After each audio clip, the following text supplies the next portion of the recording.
네, 조국 법무부 장관 가족이 투자한 사모펀드 운용사 대표와 사모펀드 자금을 투자받은 업체 대표의 구속 여부가 이르면 오늘 결정이 됩니다. 검찰은 다음 주쯤에 조 장관의 부인인 정경심 교수를 소환하는 방안도 검토하고 있습니다.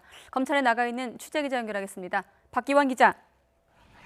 네, 서울중앙지검입니다. 네, 검찰이 조국 장관 관련 의혹 수사에 착수한 뒤 첫 구속영장 청구.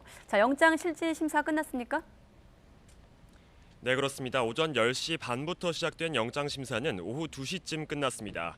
서울중앙지방법원은 조국 장관 가족이 투자한 사모펀드 운용사 코링크 PE의 이모 대표와 가로등 전멸기 제조업체 웰스 CNT의 최모 대표에 대한 구속영장 실질 심사를 진행했습니다.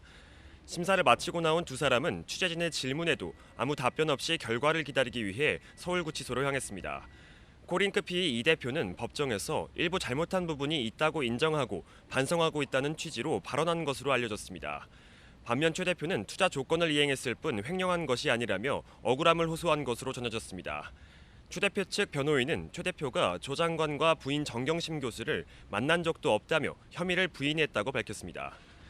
이 대표는 조 후보자 부인 정경심 교수와 두 자녀로부터 13억 5천만 원을 투자받고도 74억여 원으로 부풀려 금융당국에 신고하는 등 자본시장법을 위반한 혐의를 받고 있습니다.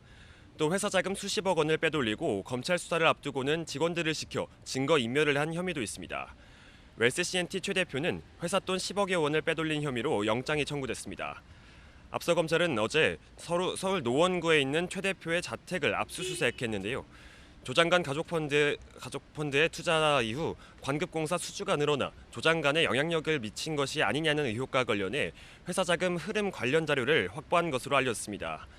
이번 영장은 검찰이 조 장관 가족 관련 의혹에 대한 수사에 착수한 이후 처음 청구한 구속영장인 만큼 발부 여부에 따라 수사 방향에 큰 영향을 미칠 것으로 보입니다. 검찰은 명절 연휴에도 사건 관계자들에 대한 조사를 이어간 뒤 다음 주쯤 조 장관 부인 정경심 교수를 소환하는 방안을 검토하는 것으로 전해졌습니다. 검찰은 총장 표창장 위조 혐의로 기소된 정 교수에 대해 위조사문서 행사 등 추가 혐의 관련 수사를 진행하고 있다고 밝혔습니다. 또 앞서 기소된 공소 사실에는 정 교수가 성명불상자와 공동으로 범행을 저지른 것으로 적시됐다고 설명했습니다. 지금까지 서울중앙지검에서 YTN 박기환입니다.